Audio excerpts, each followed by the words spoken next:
Okay, we're still in Kensington Gardens, and a little known fact is that Kensington Gardens is actually the world capital for fairies, gnomes, leprechauns, etc. Every kind of spirit you will find here in this tree.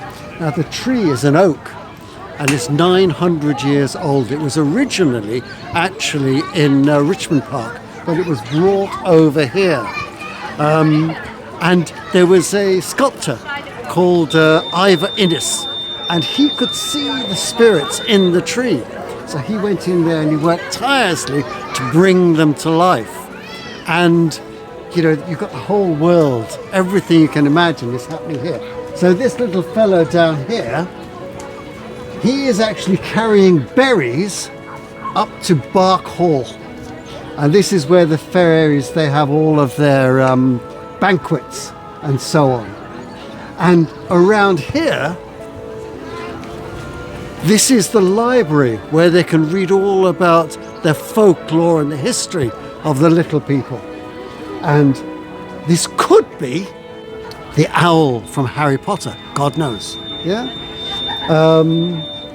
Now we actually in the 70s, I believe it was, Spike Milligan, he actually was another person who lived in the area, and at the time he was going through a great deal of depression, and you know, dogs had peed up against the oak, and it had been exposed, and people had vandalized it a little bit, and he was in a really deep depression, but he sponsored the restoration of this wonderful oak, and at the end of his project he was lifted out of his depression magically.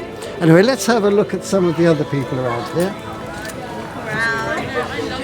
Now this little fella, one of the other reasons that they put this thing is because the guy who's looking after the key of the place, he was falling asleep, not very reliable at all. And if we go around again,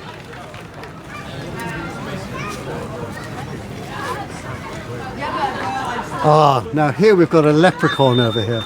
He's from Dublin, and we can tell he's from Dublin because he's got a pint of Guinness. And the guy at the top, yeah, he's a leprechaun as well, and he's carrying that gold to the end of the rainbow. And my favourite are the lovers kissing down here. So this is the elfin tree. You must come here and give it a visit. It's really magical. Okay, thank you for watching.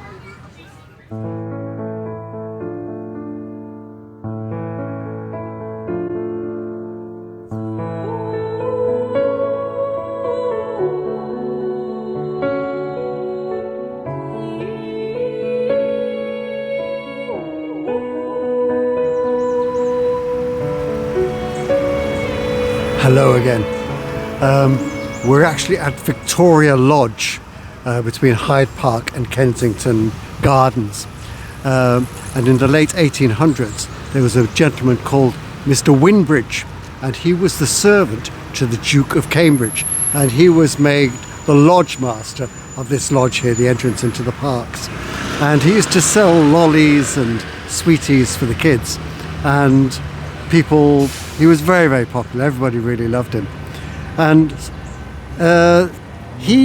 before he knew where he was, he ended up having lots and lots of animals buried here because, of course, the English were famous for our love of dogs in particular, but all sorts of animals.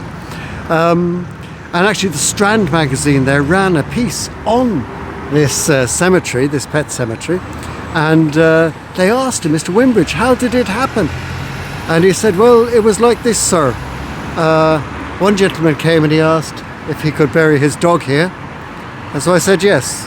And then somebody else asked, and I said yes. And before I knew it, I was full of people wanting their pets to be buried here. And you know, there are some dogs here with some lovely stories. There was one dog called Topper the Copper, and he was owned by the Parks Police, or an early version of the Parks Police. But it was said that he was a very naughty dog, and he used to actually run away from the police, and he used to go with the aristocracy on Rotten Row, which is right on the southern side of the park, where the hoi polloi would ride their horses up and down. And you know, there are all lots of very, very dear animals buried here. There's another gravestone in here, and it says to dear Tippy. And the owner of this dog was Lord Petrie, and he asked if his dog could be buried here. There's actually one of the headstones here. It says to dear Tappy, that was the name of the dog. But sadly, the owner died before the dog was buried. And some people say that he died of broken heart. It's not unheard of. Now, of course, J.M. Barrie, he actually featured this cemetery in one of his books. And of course, famously, he owned a huge St. Bernard dog that also featured in the Peter Pan stories. And I wonder, I don't know, but I wonder if he might be buried here. Anyway, we have to pray for the deceased. So peace be upon you, companions of the grave. You've gone before us and we will follow. May God have mercy on you and may God have mercy on us. Okay, thank you for watching.